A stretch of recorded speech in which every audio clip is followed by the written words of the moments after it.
Bienvenue dans ce décryptage de texte conçu spécialement pour maîtriser les épreuves oraux de français. Aujourd'hui, on s'attaque à un monument, à un texte littéralement fascinant du 19e siècle, La beauté de Charles Baudelaire.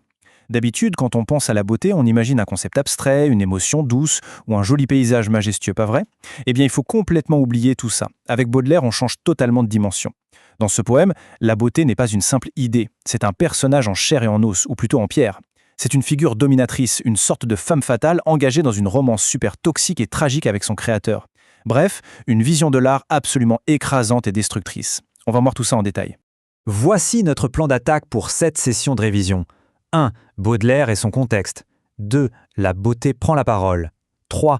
Froide, parfaite, inaccessible. 4. Le poète fasciné et détruit. 5. Forme et procédés littéraires. Et on terminera par 6. L'essentiel pour l'oral. On commence tout de suite avec la première partie, Baudelaire et son contexte.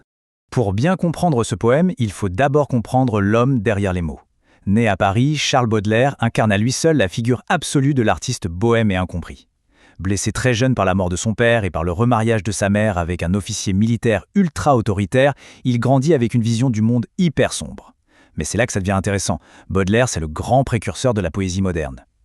Au lieu de chercher la beauté dans une petite fleur ou dans la morale classique, lui, il va la traquer dans la laideur, dans le macabre, le choc et surtout dans le fameux spleen.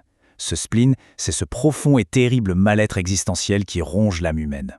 Et cette rébellion esthétique radicale, elle culmine en 1857 avec la publication de son chef-d'œuvre absolu, Les Fleurs du Mal. C'est le recueil d'où est justement tiré notre poème. Mais attention, la publication de ce livre déclenche une véritable bombe. Le scandale est monstrueux. L'œuvre est jugée tellement immorale que la justice de l'époque s'en mêle. Plusieurs poèmes sont censurés et Baudelaire est condamné. Il faut vraiment garder ce contexte de transgression en tête pour aborder la beauté.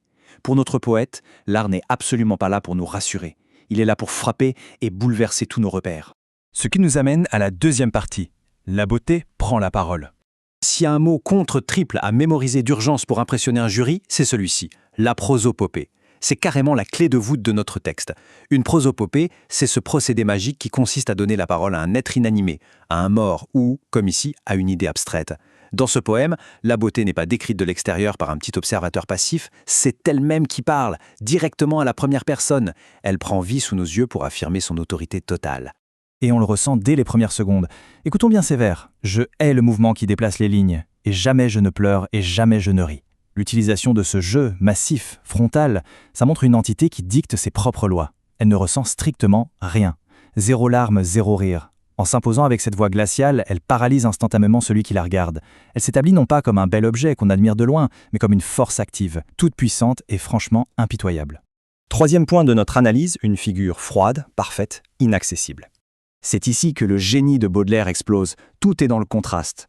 Depuis l'Antiquité, la poésie traditionnelle associe souvent la beauté à la chaleur, à la nature vivante, à la grâce du mouvement, bref, à l'humanité. Mais Baudelaire prend tout ça et le jette par la fenêtre. Sa vision à lui prend le contre-pied absolu. Sa beauté se décrit carrément comme un rêve de pierre. Elle revendique haut et fort une pureté glaciale que le texte associe à la blancheur de la neige et des cygnes. C'est dur, c'est rigide, c'est muet. On est face à une perfection tellement poussée à l'extrême qu'elle en devient inhumaine. D'ailleurs, pour bien enfoncer le clou sur cette notion d'inaccessibilité, le poème la compare à un sphinx incompris. On visualise tous ce monstre mythologique posé dans le désert qui incarne l'énigme insoluble par excellence. En plus, elle précise qu'elle trône dans l'azur. Elle est carrément divinisée, installée tout là-haut dans le ciel bleu, bien au-dessus de notre pauvre condition mortelle. Elle génère une fascination mystique, tout en restant fondamentalement énigmatique et impossible à atteindre. On passe à la quatrième partie. Le poète fasciné et détruit.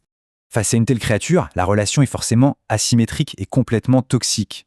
D'un côté, on a la beauté, qui agit comme une véritable maîtresse dominatrice, cruelle, éternelle et de marbre. De l'autre côté, on trouve le poète, réduit à l'état de simple serviteur, un admirateur soumis, hypnotisé, piégé. Oubliez l'image romantique du créateur tout-puissant qui façonne fièrement son œuvre. Ici, c'est totalement l'inverse. C'est l'artiste qui est broyé, modelé et détruit par l'idéal esthétique qu'il idolâtre. Et cette quête obsessionnelle, elle a un coût exorbitant. Le texte nous raconte que le poète est hypnotisé par les grands yeux clairs de cette beauté.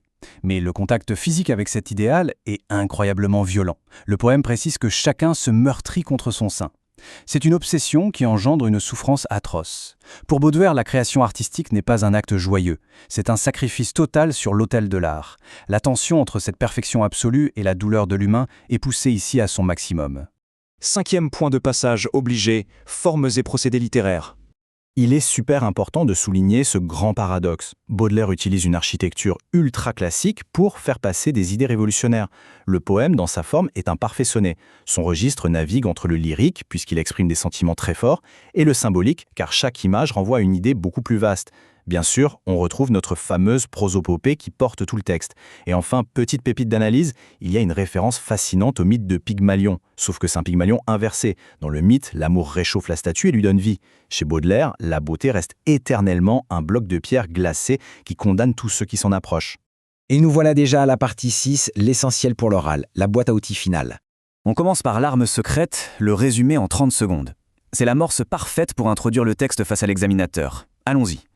Dans ce sonnet symbolique tiré des fleurs du mal, la beauté prend directement la parole. Elle se présente sous les traits d'une déesse de pierre, froide et impassible, qui exerce une fascination éternelle. Elle domine implacablement et finit par détruire le poète qui lui voue un culte obsessionnel. C'est simple, direct et terriblement efficace. Ensuite, les 5 points cardinaux à garder en tête pour nourrir l'analyse. 1. La prosopopée comme vrai moteur du poème. 2. Cette vision choc d'une beauté statique, glaciale et inatteignable. 3. Les thèmes indissociables de la fascination aveugle, de la quête de l'idéal et du sacrifice. 4. La posture tragique de l'artiste, rabaissé au rang de serviteur meurtri. Et 5. La tension électrique constante entre la perfection esthétique et la chair qui souffre. Pour élever le niveau de discours, voici 3 phrases analytiques prêtes à être déployées le jour J.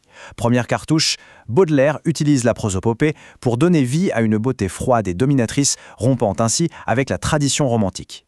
Deuxième phrase, le poème illustre une relation asymétrique toxique, où l'artiste se sacrifie sur l'autel de l'absolu. Et pour conclure brillamment, ce poème est véritablement emblématique de la vision baudelairienne de l'art, située à la croisée parfaite de l'élévation et de la destruction. Ce qui nous laisse sur une ultime réflexion, une question d'ouverture en or pour clôturer n'importe quel exposé. L'ultime perfection de l'art vaut-elle réellement la destruction totale de l'artiste qui la poursuit? Est-ce que c'est ça le prix inévitable du génie? C'est une interrogation assez vertigineuse qui prouve une fois de plus l'incroyable modernité de Baudelaire. Toutes les clés sont désormais sur la table, prêtes à faire mouche. Bonne révision et à très vite pour un prochain décryptage littéraire.